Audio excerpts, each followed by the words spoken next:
I went to a class to learn this method to help my sons. And this lady was demonstrating things with these big banners and standing in front of all this other writing in back of her. And I said, would you do this? If you were working with dyslexic kids, would you stand in front of all that writing behind you? Because it's really confusing me. And she kind of looked at me funny. And it comes to turn out that, yes, I am. But I didn't have the reading part. My mother had worked with me as a little before I went to school. So I didn't have the phonemic awareness problem. But I always will have the problem. I can't memorize very well.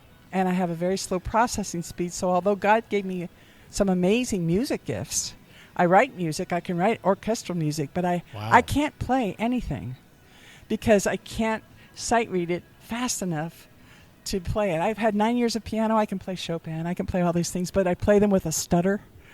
They're not fun to listen to. Oh, wow. So I just have to compose on my computer. But that's what happens with dyslexia. We get amazing gifts. Once the disability's gone, all these right brain skills that dyslexic people can have come out.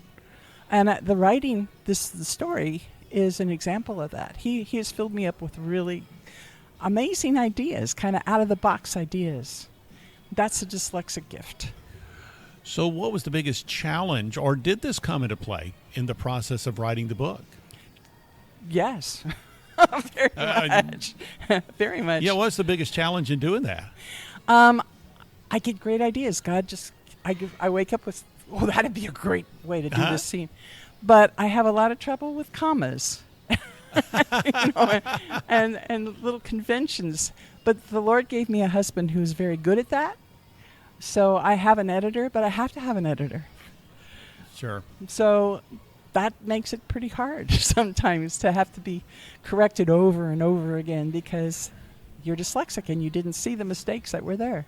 Well, you talk about these ideas that God has placed on your heart, that, of course, coming into fruition in the mark of the Nemesis. Mm-hmm. So what is the inspiration for this novel for you? As you mentioned, it was inspired a number of years ago by reading, say, C.S. Lewis, and you wanted to write this sort of book for quite some time. So now here it is. So where did this story come from?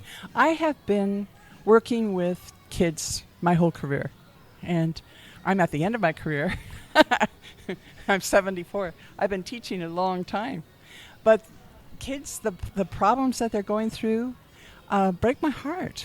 You know, how many of us know families who have lost a child to suicide or to homosexuality or some of the other deceptions that are going on in this world? My whole belief is if they really had a relationship with Jesus, that's the only way to get through this time without being so depressed and so having so much anxiety. These kids are very anxious. That's my inspiration. It always has been. And I've already had kids accept the Lord from just reading the book. That's been inspiring to me to keep going.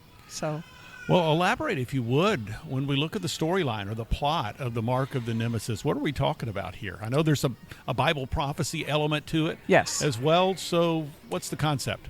Well, there's a 13-year-old boy who's dyslexic.